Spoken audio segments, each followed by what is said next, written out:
Good morning, Hawks. So remember that absolute value means the distance from 0.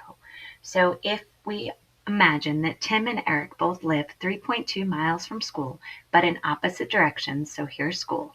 If you assign 0 to the school on the number line, you can show that Tim and Eric live in opposite directions from the school. So if we assume that Eric is to the right side of the school, then Eric's house would be 3.2 miles or 3.2 on the number line.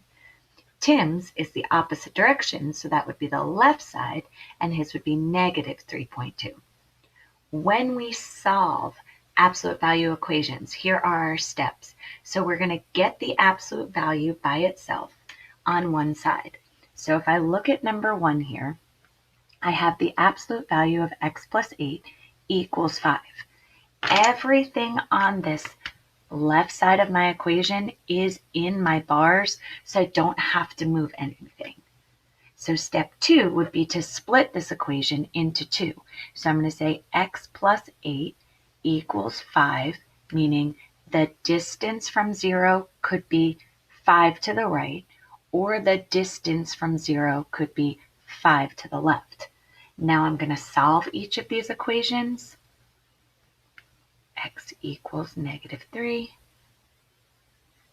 X equals negative 13. I could graph them on a number line. So we'd have negative 15. We'll do negative 10, negative 5, beep, 0. So negative 3 would be somewhere here. Negative 13 would be somewhere here. It is either negative 13 or negative 3.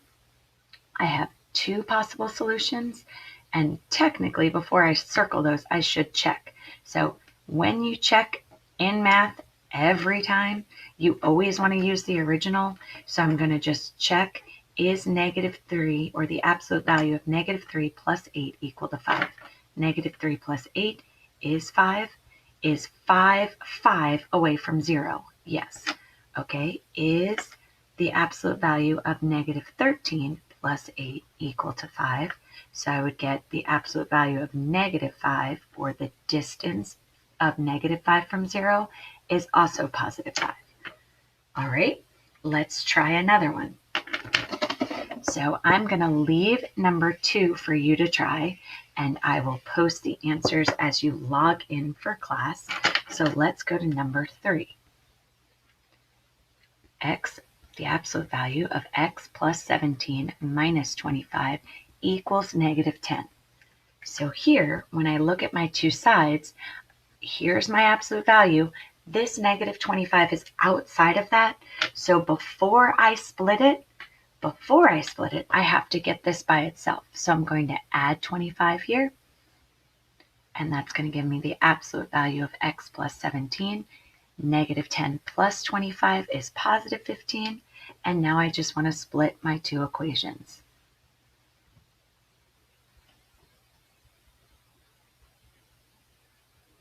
And a lot of times you'll see the negative here and the positive here, so I guess we should get in the habit of doing that. And the reason they do that is because, remember, in math, we technically want the smallest number first. So when we get into inequalities, which will happen next, that will be important. So now I'm just solving both equations. So I get x is negative 32 over there. 15 minus 17 here would be negative 2. I want to make sure I check. You check using the original. So x plus 17 minus 25, does that equal negative 10? Negative 32 plus 17 minus 25 equal negative 10. This gives me negative 15. Okay, absolute value of negative 15 is 15. Is 15 minus 25 equal negative 10? Yes. Let's check our other solution. So negative 2 plus 17 minus 25 equal negative 10. So I would get this is the absolute value, or the distance, of 15. 15 minus 25 equal negative 10. Yes. So both of my solutions work. So it's negative 32 or negative 2. All right, one more together. So just like before, I'm going to leave you number 4 to try on your own, and we'll go over that answer in class. So let's jump to number 5. So number 5, for some reason, when you guys see a number in front, your robotic tendencies come in play, and I see a lot of kids want to do that. You do not want to distribute through these absolute value bars. These are absolute values, not parentheses, so we can't use distributive property. So instead, I do need to move this. So if I need to realize what -7 is doing to my absolute value, it's actually multiplying. This is not the same as the absolute value of x minus 2 minus 7. If it was subtracting 7, I would have that. Or they might write it as -7 plus the absolute value of x minus 2. But if it's connected and touching, there's really a hidden multiplication in there. So my first step is going to be to divide by -7. So when I divide by -7, that gives me -3.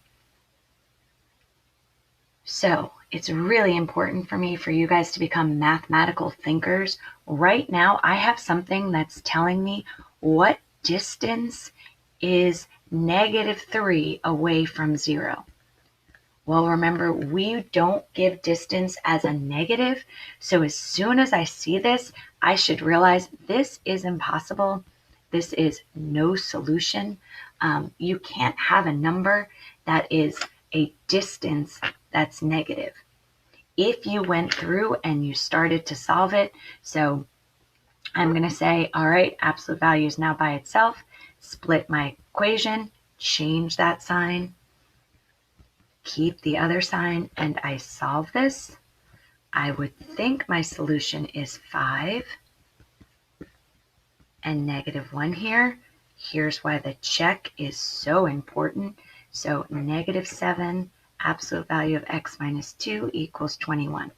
So -7, 5 minus 2 equals 21. -7, distance of 3 from 0. So -7 times 3 does not equal 21. That's actually not true. -7, let's just try the other solution. So that would give me -7, distance of -3 from 0, -7 times 3 still does not equal 21. I wanted to write -21 because it did. All right, so you try the others, including try to give me a reason why the absolute value of x equals 0 does not have any solutions. All right, good luck.